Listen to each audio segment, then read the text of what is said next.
Hi everyone, welcome back to Everything is Relative. My name is Mr. K, and today we'll be doing a crash course on the topic of oscillations for Cambridge A-Level Physics with the subject code 9702.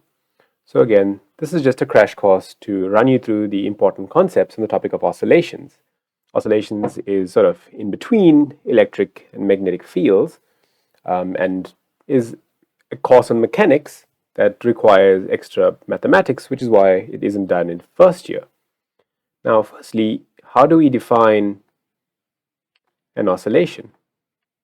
So an oscillation is any type of motion that's repeated.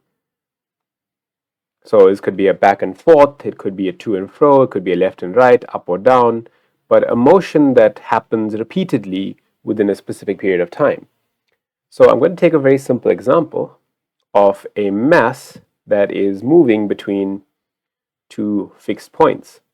So I have two walls at either end on the left and right hand side, some block with an unknown mass, known mass, and two springs on either side.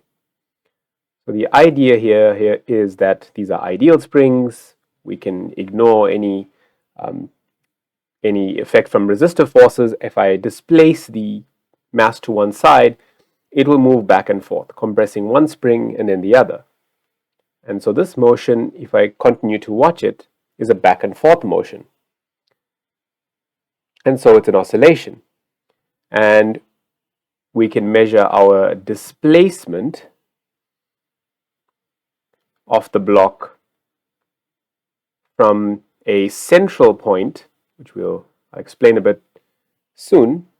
But this central point is fixed. I mean, these two walls can't move, so the central point is a fixed point. And we can call that point x equals 0 for convenience. And so as the block moves to the right, it has a positive displacement. As it moves to the left, it has a negative displacement. But it continues to go back and forth between the negative and positive displacements. Another example could be a pendulum on a string, for example. That's also oscillatory motion, which is slightly more complicated. But what do we know about oscillatory motion? Some of the terms we are going to encounter in this topic, it's going to be familiar to us. It's going to come from the topic of waves. So let's first define the time that it takes for one oscillation to occur. So for one complete cycle of this motion, we call this time the period. Again, we remember this term, this quantity from the topic of waves. So what does this mean? I have a mass at the end of a string, a bob, and I displace it to the left in this case, and I let it go, and it starts to oscillate towards the central fixed position. Due to gravity, it reaches this fixed position, but it still has momentum, so it will now move to the right. It will then reach a point that's at the same height from which it was released on the left-hand side and come to rest. And then it will begin its motion backward, back to its start point. Again, it passes through the fixed central point, but it still has momentum and continues leftward until it reaches its initial position. So that we call one oscillation, one complete cycle from start through the fixed point to the opposite side, back to the fixed point to its starting point, and the time it takes to do this is called a period, which we denote with an uppercase T. And I'm going to use square brackets for the units of, so this means the units of the period obviously are time, because we measure time in seconds. Then we can define a thing called a frequency. How often does this pendulum complete a cycle? That's 1 over the period. And that will tell me how many cycles are happening per second. So the units of this is per second or hertz, preferably using hertz. So how many cycles are completed per second? The higher the frequency, the faster the pendulum is swinging. So that's all well and good, but we are specifically looking at a type of oscillation that's, well, simple. And that's why we call it simple harmonic motion. In physics, we like to keep things easy. So simple harmonic motion is what we're interested in. And simple harmonic motion is basically any type of motion where we aren't removing any energy from the system, and so the motion continues indefinitely.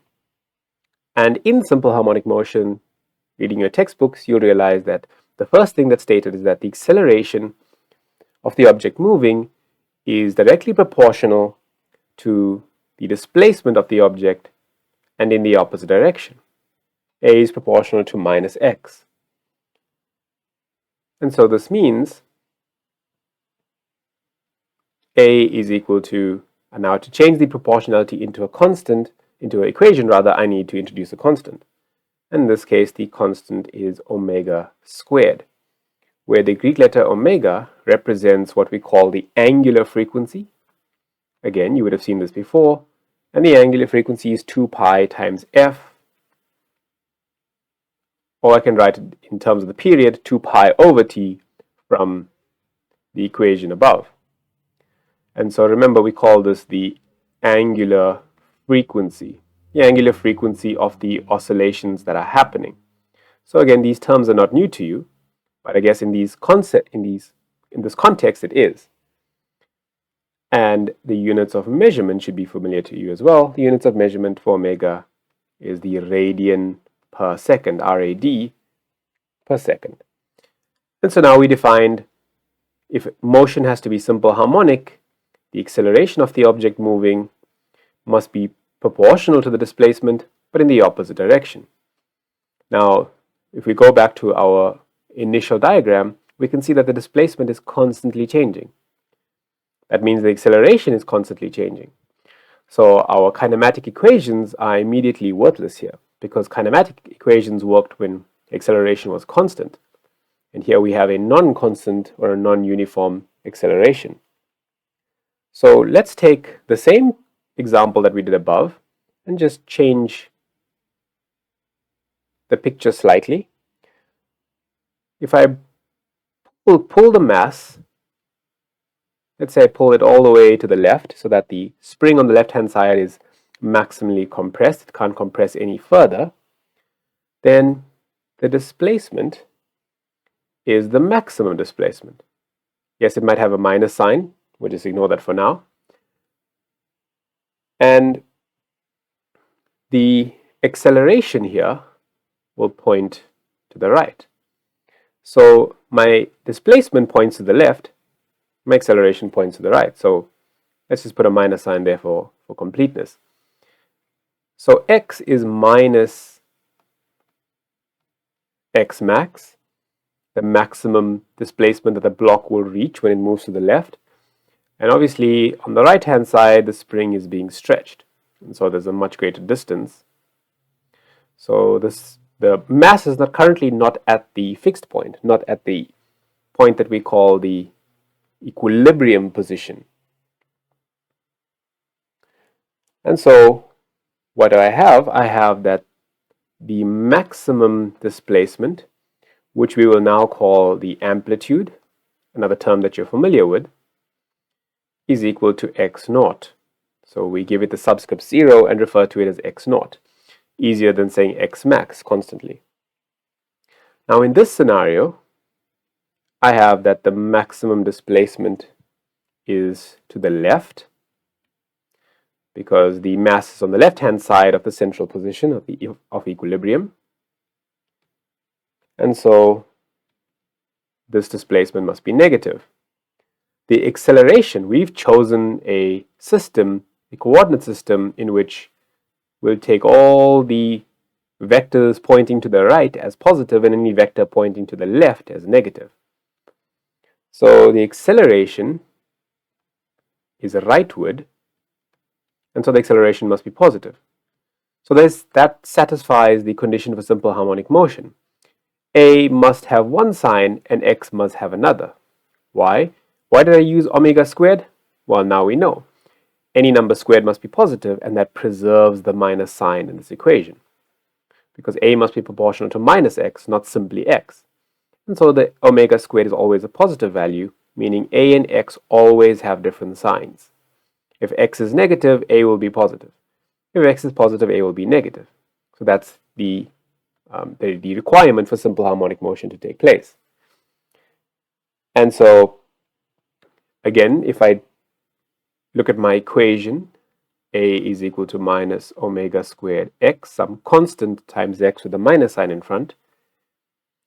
And I want to just maybe simply sketch a graph of what this would look like. Again, if you do many past exam problems, you'll see this shape of graph quite often. It's important to understand what the functions would look like. You can see that there isn't a y-intercept. So if I'm plotting a graph of a against x, I have a negative gradient passing through the origin. And so this is a straight line. Believe me, it's straight. It's just that I'm not very good at drawing. And that's a straight line. A is equal to minus omega squared x, which passes through equilibrium. It's simply a line segment, not a line, because the graph must end somewhere. If I were to find the gradient of this graph, I would get the value for omega squared. And at the maximum points, or at the extreme points rather, I have the maximum acceleration, which I'll simply call a naught, and minus the maximum amplitude, minus x naught, and vice versa. So when the displacement is positive maximum, x naught, I have the acceleration as a maximum in the opposite direction, minus a naught. So this graph will not continue forever, but will have start and end points. And obviously it's symmetrical in both quadrants. So if I call upon our old friend Newton, specifically his second law, Newton's second law, we know that F is equal to ma. Mathematically, at least, that's Newton's second law. But I already have an expression for A, and so I can write the force as minus m omega squared x. And so I just take the equation for A and I add an m in front of it. So nothing special happening there. But this also shows us that the force that's causing the object to oscillate back and forth around a fixed point is also proportional to the displacement and in the opposite direction, because mass is constant. So if I think of the mass as the mass of this block, m, that mass is not changing. And so since the object is constantly being pulled towards equilibrium, we call this force a restoring force. And in the case of the example above, this restoring force is caused by the tension in the spring. So how is this happening? When the mass is at its leftmost position, the spring is maximally compressed, and the spring on the right-hand side is maximally extended. There's elastic potential energy rather stored in these springs, and the force on the spring on the right becomes greater than the force from the spring on the left rather becomes greater than the force from the spring on the right. And it pushes the mass to the right-hand side. The net force is to the right, and hence the acceleration is to the right. And the mass moves to the right, passes through equilibrium, and then reaches its maximum displacement or amplitude on the right-hand side, in which case the roles are reversed. The maximum force on the right-hand side will be to the left, and so too, rather the force on the right, the net force will be to the left, and the acceleration hence to the left. So the force and the acceleration always point towards the central position. So you always should know the direction of the force and the direction of the acceleration for simple harmonic motion.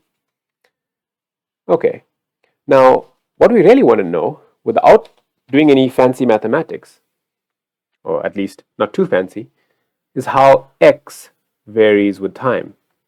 How does x change? It's not as simple as our linear motion that we studied in year 1. So this is another reason why we don't do this in year 1, but leave it for the second year of A-Level Physics. So let me sketch a rough graph of displacement against time, you're going to see I need both positive and negative axes for the displacement, as I can see that the displacement could be positive or negative, and time will be on the horizontal axis. Now, if I initially start my stopwatch when the mass is at the equilibrium position, then the displacement is 0 when time is 0. And if the object is moving already in oscillating motion, after some time, it reaches its maximum displacement. Its maximum displacement on the right-hand side, its rightmost amplitude. It then moves from that amplitude back to the fixed position and then moves in the opposite direction. And then will reach its amplitude in the opposite direction before moving back towards its equilibrium position. At this point, it has completed one oscillation. The time is one period. And then this motion is repeated, and it's repeated a few times. Well, repeated indefinitely until something stops this from happening. And so this I can graphically represent as displacement of simple harmonic motion via a familiar graph, which again, I'm not an artist, but a mere physics teacher, is a sine curve. And so, this is poorly drawn, but this is x is equal to x naught sine of something, and that something is omega t. And the time that it takes for the object to move, to complete one cycle and return to its starting point, is the period uppercase t. And so this is the form of the equation for the displacement in terms of time. So this is how the displacement changes with time. If sine is equal to 0, if time is equal to 0, then the entire right-hand side is 0, which is seen here. If sine is its maximum value, which is 1, x is x naught, and we see that happen at the amplitudes. If sine is minus 1, x is minus x naught, which we see at the opposite amplitude. So this, without doing any really fancy mathematics, is the form of the equation, form of the displacement expression in simple harmonic motion. But what about my velocity time graphs? Okay, I'll do exactly the same thing. And let's see how the velocity of the oscillating object varies with time. So I'm going to draw a graph, or sketch a graph rather, of v against t. Now, what can I do? Well, I know, if I think about what's happening, just think about the scenario that happens here. When the mass is at its maximum displacement, it stops moving, momentarily stops moving, and then gets pulled towards the right. So at this point, since it stops momentarily, its speed is 0. Similarly, as it reaches its rightmost amplitude, its speed is 0 again. So as it moves from the left towards the equilibrium position, its speed is increasing since the acceleration is pointing to the right. Once it passes the equilibrium position, the acceleration immediately points toward the left. So it starts slowing down, it starts decelerating. This tells me that at the maximum, or rather at the equilibrium position, the speed of the mass is its maximum. So we'll call that maximum speed v naught. And then we can see from here how the shape of the velocity time graph looks. So when x is 0, that is at the equilibrium position, the speed of the object is a maximum, v naught. However, as the object moves to its equilibrium position, it slowly, or for a moment in time, briefly comes to rest, and so its speed is 0. When the displacement reaches 0 again, the object is now moving in the opposite direction through the fixed point, and as it moves to the fixed point, the velocity is a maximum, but now in the opposite direction. Remember, velocity is a vector, and so any velocity pointing to the right is positive, and any velocity pointing to the left is negative. So if it was initially moving to the right, then its initial velocity was positive, and then it began moving to the left, so then its velocity became negative. And it has a maximum velocity in the negative direction as it moves from right to left through the equilibrium position. And then we continue this graph again at the amplitude. The velocity is 0. At 0, the velocity is positive maximum.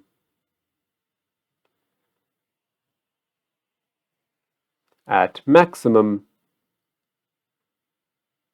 displacement at amplitude, again, we have velocity 0. And when the displacement is again 0, we have the velocity as a negative maximum. So what we see is this is very similar to our sine graph above, but not exactly sine-y.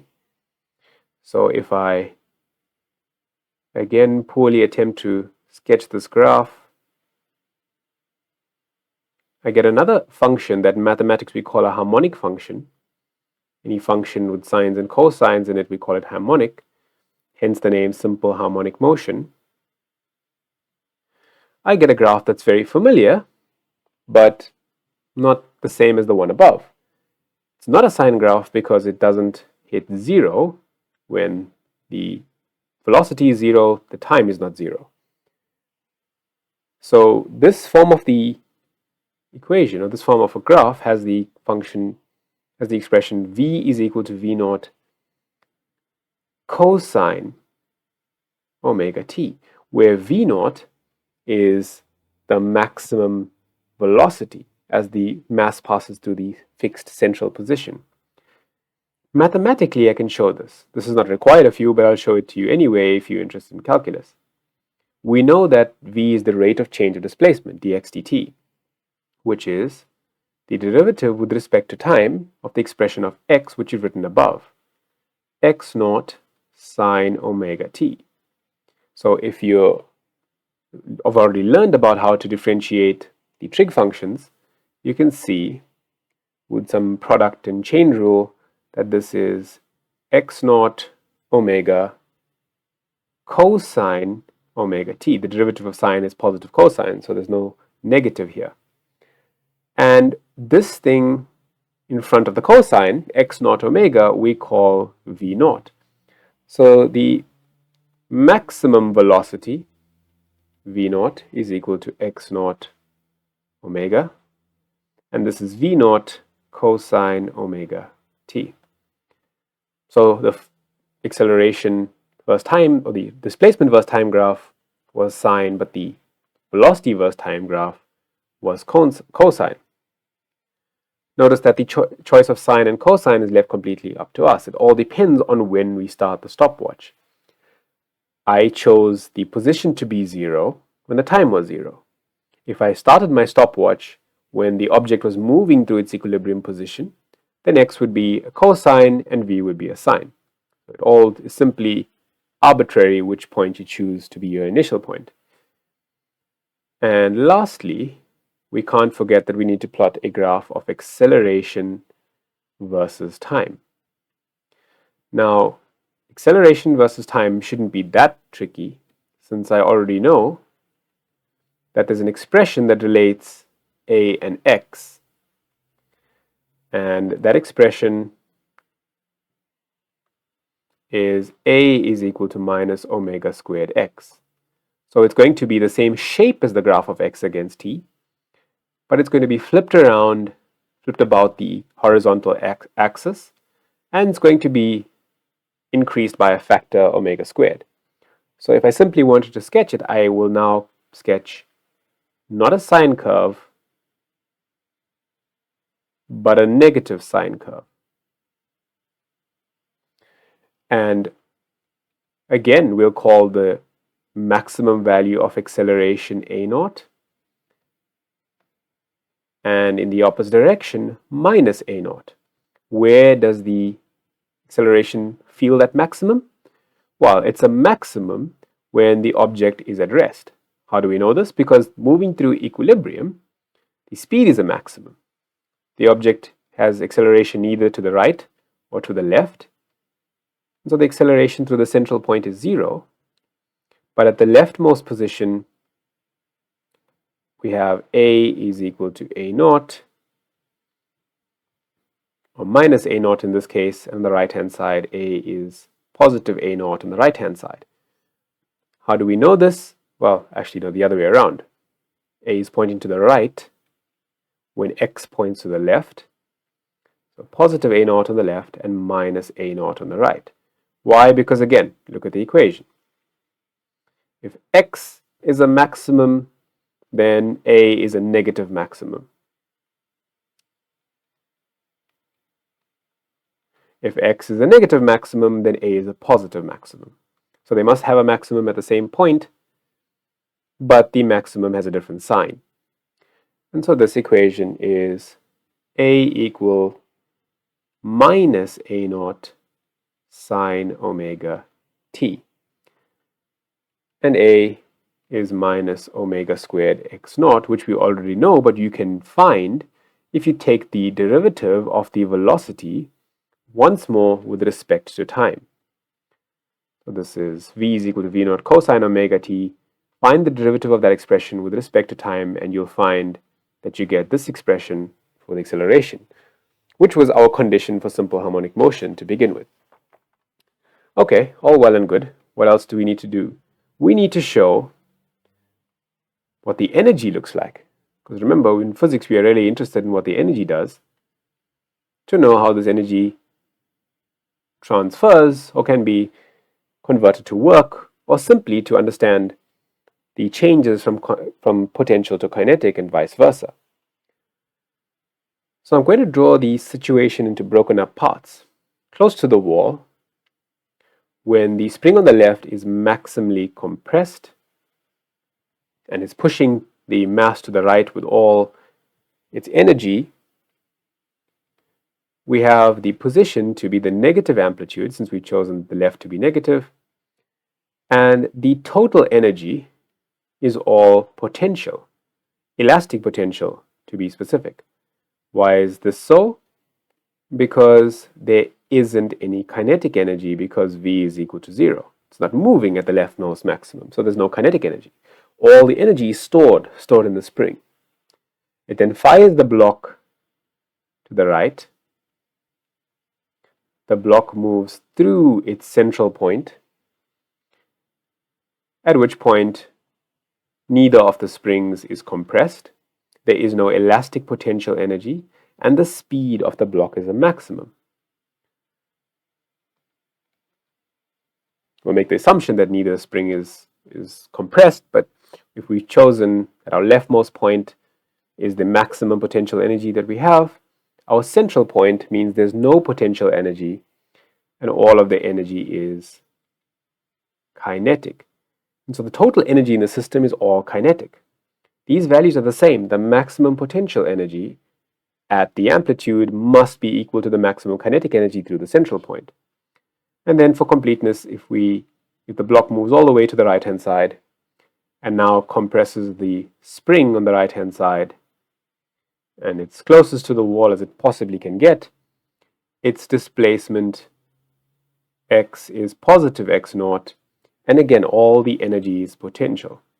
Remember, there's no negative signs here because energy is a scalar. And so the maximum potential energy is again the total energy, since the kinetic is 0 on the right-hand side. So before we talk about what these kinetic energies look like, I'm just going to play around with these equations for a little. These derivations are done in your textbooks, or should be done in your textbooks, and it's good to know how they are done. But I need to find v in terms of x. I need to find the velocity in terms of position so that I can write the energies in terms of position as well. Because remember, Ek is a half mv squared. I don't have an expression for v in terms of x. I have an expression for v in terms of t. So I can do a little bit of manipulation. Let me write down the equations that I do know. X is x naught sine omega t. And then because I'm a bit bored, I'm going to write this as x over x naught is equal to sine omega t. I'm taking these signs and I'm putting them to one side of the equation. And you probably can see where this is going. V, in terms of x naught, is x naught omega cosine omega t, which means that V over x naught omega is equal to cosine omega t. I think you might be able to see where this is going. I've separated the sines and cosines. So if I square both those expressions and I add them together, again, this is done in most, if not all, good A-level textbooks. I get x over x naught all squared plus V over x naught omega all squared. I'm just adding these two equations together. If I add the right-hand side, I get sine squared omega t plus cosine squared omega t. Now you can see why I separated the sines and cosines, because this right-hand side is simply 1. And then, because I'm too lazy to do the mathematics, you need to go and show that if I solve for v, I get v to be plus or minus omega multiplied by the square root of the amplitude x naught squared minus the position x squared. And we can see that we've achieved what we wanted to. We've found a function of v in terms of x. So the velocity now in terms of position. So whatever the displacement x is, if I know the angular frequency and I know the amplitude, I can tell you what the speed will be. So the speed, although it varies sinusoidally, I can tell it in terms of position and not just time. Now, why would I possibly want to do that? Well, I mean, it might be obvious now, but Ek is a half mv squared. So if I asked you at any time to stop and tell me what the kinetic energy was, you would say, well, sir, it's a half mv squared. And more specifically, it's a half m omega squared. I'm just going to square the v that I found above. So we say goodbye to the square root sign. Half m omega squared into x naught squared minus x squared. And so now for any value of x, I can find the kinetic energy. But let's assume that the object is moving to the equilibrium position. It's moving at its highest speed, and so all of the energy is kinetic. So what's the total energy of a oscillating system then? A simple harmonic oscillator. It's a half m omega squared x naught squared minus x squared. But the maximum kinetic energy happens to be at the equilibrium position when x is equal to 0. So what do I get? I get a half m omega squared x naught squared. For any simple harmonic oscillator, the total energy of the oscillating system, which is the maximum kinetic or potential energies, is a half m omega squared x naught squared. It turns out that if I calculate that value, it will be the same as the potential energy when the block is either at its extreme left amplitude or its extreme right amplitude. And so that's the energy of a simple harmonic oscillator, a half m omega squared x naught squared. That total value doesn't change. It simply continues to convert itself between kinetic and potential. And if I were to sketch a simple graph of energy with position, again, this is something you'll see in your textbook, but it's always good to practice drawing it for yourself and getting an understanding of what it looks like. But if I plot a graph of the energy with position, what I find is that obviously the total energy is constant. So total energy doesn't change, irrespective of whether you're moving to the equilibrium or at the amplitudes. The total energy is the total mechanical energy, and that's constant. The kinetic energy is 0 at the negative amplitude, and 0 again at the positive amplitude, and maximum at the equilibrium position when x is equal to 0. So you guessed it, this also has a curved shape.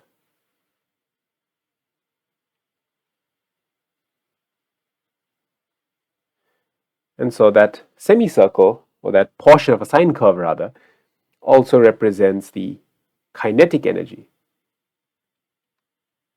So the blue line is the kinetic energy. The black line that I drew initially, the straight line, is the total energy, and of course we have to now draw the potential energy. Remember, potential energy is a maximum at either amplitude and 0 through the center of the motion. And so I have, if my kinetic energy was a sad face, my potential energy is a happy face, smiley face. And if you look carefully at these two graphs, if I add the red and blue lines at any point, I will get the black line. So if I add kinetic and potential at any point, I get a fixed value, which is the total energy, which doesn't surprise us. For completeness, I'm just going to write down what the potential energy would be. So in the case of a mass on a spring, we know that the potential energy is elastic potential energy, a half Fx, which you remember from Hooke's law, which is a half m omega squared x, remember the equation for the force, times x, which is a half m omega squared x squared. Great. But now if I want the maximum potential energy, which again is the total energy, what I do is I know that the maximum potential energy happens at the amplitude. So in place of x, I substitute x naught, a half m omega squared x naught squared. Oh, but this is due to potential energy. And what do you know? It matches the maximum kinetic energy. It is, in fact, constant. The total energy in the system is constant. Hooray! The maximum potential energy and the maximum kinetic energy are indeed the same. It's always good to go through these mathematical steps and it will help to see if your understanding is solid. The next part of oscillations is slightly different. So we spoke about the different quantities in terms of their relationship with time and position. But now we're going to talk about damping. So again, damping is something you can read about. You can watch videos, you can do extra research, you can read your textbooks. But what is it exactly? So basically, all this time we were doing simple harmonic motion, meaning I displaced the mass from the left, it oscillated back and forth indefinitely, never came to rest, never stopped, etc. But what happens in the real world? Well, in the real world, oscillations will eventually stop because of resistive forces. The type of resistive forces will determine how the energy from the system is actually dissipated, how the object comes to rest. The first type of damping we have is light damping. Light damping is when a little bit of energy is taken away from the oscillator and its amplitude decreases with each oscillation. And so what you get is that it's initially very high amplitude. The object undergoes a few oscillations before eventually coming to rest. Okay, in the case of a car's suspension system, you could think of this as the car hitting a bump, and instead of the car returning to its equilibrium position immediately, it goes through a few oscillations until the suspension comes to its equilibrium position. Again, this is not ideal. This is not an ideal situation. You want your car suspension to reach its equilibrium position in the least amount of time. And so this we call light damping. And the characteristic of light damping is that we have many oscillations.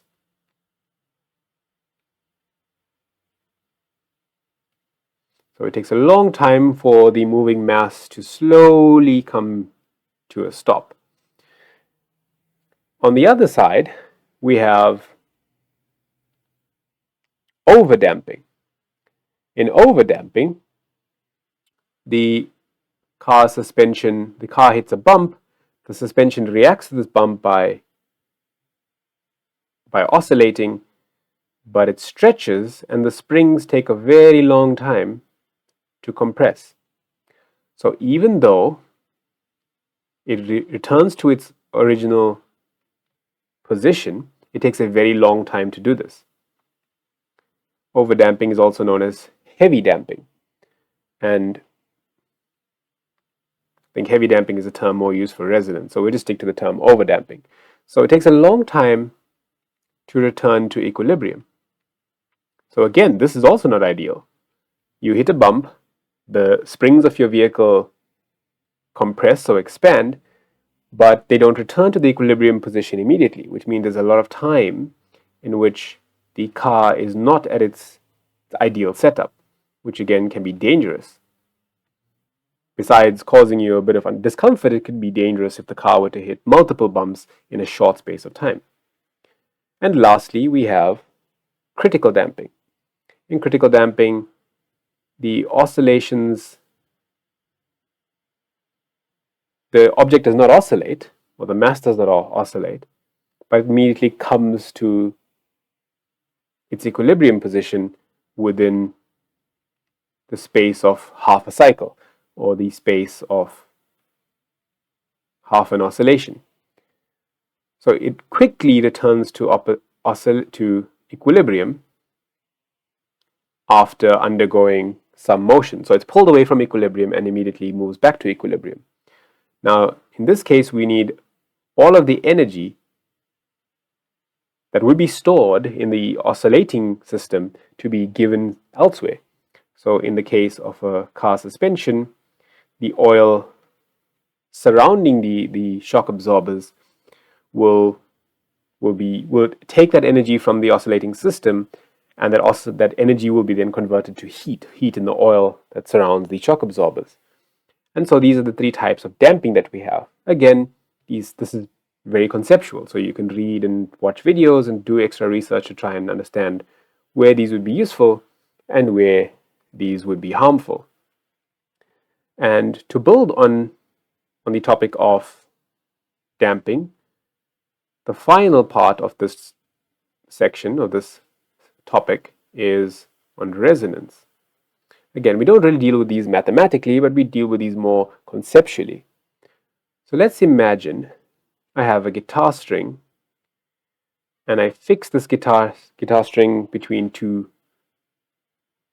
ends, two fixed points, and this guitar string, if not disturbed, will do nothing special.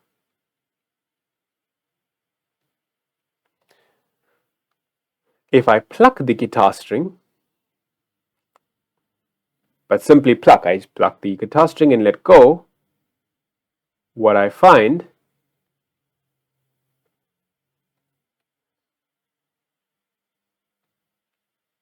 is that a standing wave will form, and that standing wave has it's called a free oscillation. The string is allowed to oscillate freely, and it has a certain frequency. That frequency depends on the tension in the string, depends on the length on the string, etc. We're not going to go into that detail, but we call this frequency of vibration F0. We call this the natural frequency of oscillation, or natural frequency of vibration. So the string wants to oscillate at a frequency and will oscillate at that fixed frequency depending on its tension and length and so on.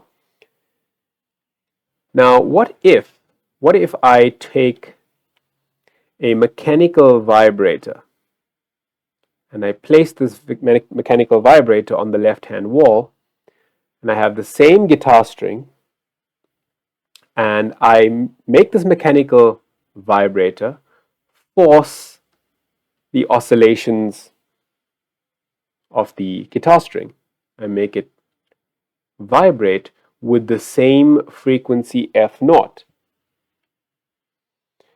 What happens is, what I notice is that the oscillations have the same frequency and period, but the amplitude is much higher. When I match the natural frequency with the driving frequency, I have an amplitude that is always much higher. And this effect is called resonance. This effect is called resonance. Resonance occurs when the natural frequency of an oscillator is matched by a driving frequency that is the same as the natural frequency, causing the amplitudes to rise significantly. So if I look at a graph of amplitude against frequency, and if I try various frequencies with my forced oscillator, with my mechanical vibrator, I'm just going to write this down. If I try a variation of frequencies, for any frequency that's not the natural frequency, nothing special happens. But as I hit the natural frequency, I notice that I get a maximum amplitude, one that can't be beaten. And this maximum amplitude happens specifically and only at the natural frequency. And so this is called resonance. An example of resonance would be a glass. You may have seen videos, or you can see a video now, if you'd like, of a singer, maybe a well-trained singer with a decent microphone, being able to shatter glass with their voice only. That's an important point to add. Anyone can shatter glass. I mean, the glass shatters because of their voice alone. So if I were to tap this glass, maybe with a spoon, a metal spoon, I would hear a sound being caused by the frequency, or similar to the frequency of the vibrating glass. If a singer could match that frequency with their voice, match the frequency, the natural frequency of the glass with their voice, the glass would vibrate even further. And if it vibrates too much, it'll eventually shatter. It's not an easy thing to accomplish, but it can be done. And so this effect is called resonance. Another example would be soldiers marching on a bridge. You want the soldiers generally march over a bridge out of step, because it's believed that if soldiers march in step and match the frequency of their steps to the frequency of the bridge, it can cause the bridge to collapse. But if I put these two topics together, damping and resonance, I don't want my bridge to collapse. I don't want my building to fall over under heavy winds. If I have a wind in such a way that its frequency matches the natural frequency of a very tall building, the tall building can sway from side to side. So what do? I have to add damping to my bridge, to my building, to my windows, whatever, to ensure that if resonance does occur, we immediately take out the energy from the oscillating system and pass the energy elsewhere. So if I draw a graph of amplitude against frequency, if I have no damping, I have maximum vibration of my bridge, and that's not ideal. Okay, so if I have very little to no damping, or I have light damping, then not enough energy is removed. The amplitude still remains very high. Remember, amplitude and energy are linked. The amplitude is still high, the bridge will oscillate quite viciously. If I built fairly decent dampers into my bridge, not ideal, but okay dampers, I can reduce the oscillations of the bridge, and now they would be slightly less. The amplitude will be slightly less when the frequency of the soldiers marching across matches the natural frequency, my dampers will take some of the energy out and reduce the amplitude. However, this is still not looking too ideal. We still do have the bridge vibrating with an amplitude that's now greater. So what we can do is add maybe heavy damping. So damp our object so that the system, the bridge, is now unable to oscillate with an amplitude that will actually cause any significant damage. There might be some swaying of the bridge, there might be some swaying of my skyscraper, but not enough to topple the skyscraper over or for the bridge to collapse. And this is called heavy damping. So ideally, you want to damp the system heavily to ensure that nothing is harmed. Damping and resonance together both have their good effects and their bad effects. You want resonance to occur for music, for the sound that is emitted from your guitar, as an example. But you don't want resonance to occur for your bridge or your skyscraper, etc. So I'm sure you can go and find more examples on damping and resonance, but these are just some of the cases. So you have to know that light damping gives the highest frequency, the highest amplitude rather, at the natural frequency, and heavy damping reduces that amplitude at the natural frequency. So that's all from me, Mr. K. I'll see you again next time on Everything is Relative.